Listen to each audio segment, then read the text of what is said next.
An absolutely dominating display from Chelsea as we destroy Crystal Palace at their own ground, Selhurst Park. Crystal Palace 1, Chelsea 3, and there's only one place to start off with. There's a lot of positives to talk about this game, but there's only one place I want to start. Brazil. Brazilian dominance. Joao Pedro gets his goal. Estevao gets a goal and assist. Everyone's eating good today. And I want to start off by talking about Estevao.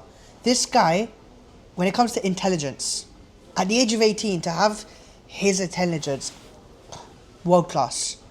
World class, and this guy's going to go so far. I know I say it every week, but seriously, to have someone as good as he is, especially in the absence of Cole Palmer, which we're yet to see them both play together for a couple of games. Cole Palmer's obviously injured, but Estevao, getting a goal, which, hey, we've seen before. Nicholas Jackson has missed that opportunity countless of times. I know that one opportunity where he took a heavy touch and gave it straight to the goalkeeper, but Estevao, showing it how easy it is. Composure. To have that level of composure at the age of 18, incredible, is what we need. And these are the type of players we need to keep at Chelsea.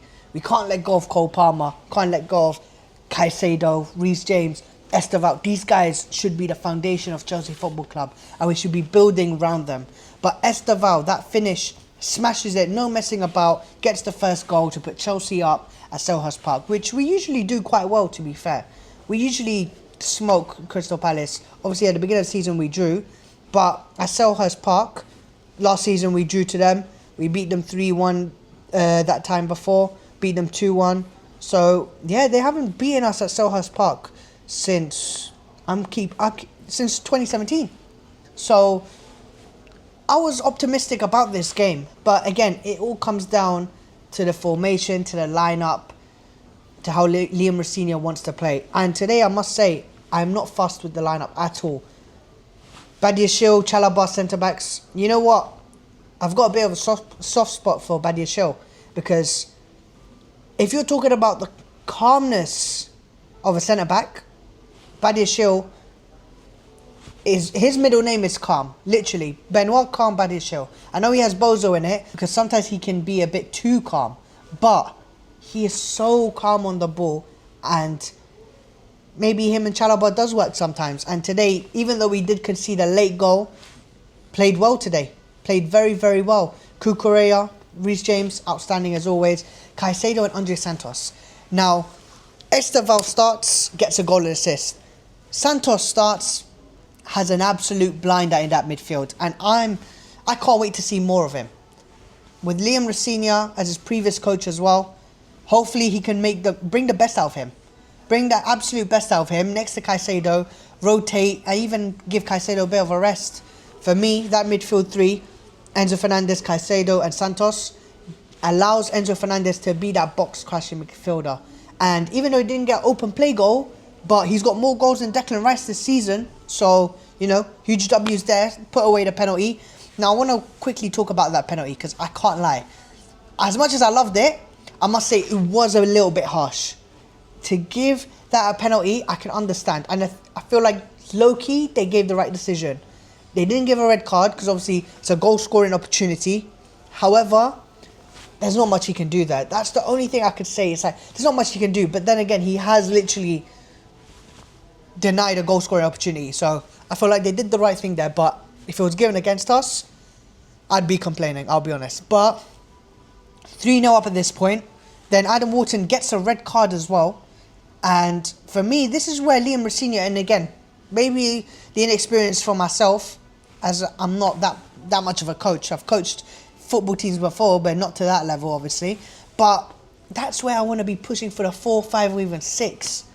But he went completely defensive, sort of gave Crystal Palace a leeway into the game, which obviously then cost us a goal. There goes a clean sheet. And we were on the back foot for the rest of the game. And we are a man up, so we should be capitalising on that. But yet, we chose to sit back, and I get it. Secure the win, that's what matters, but why not go for it?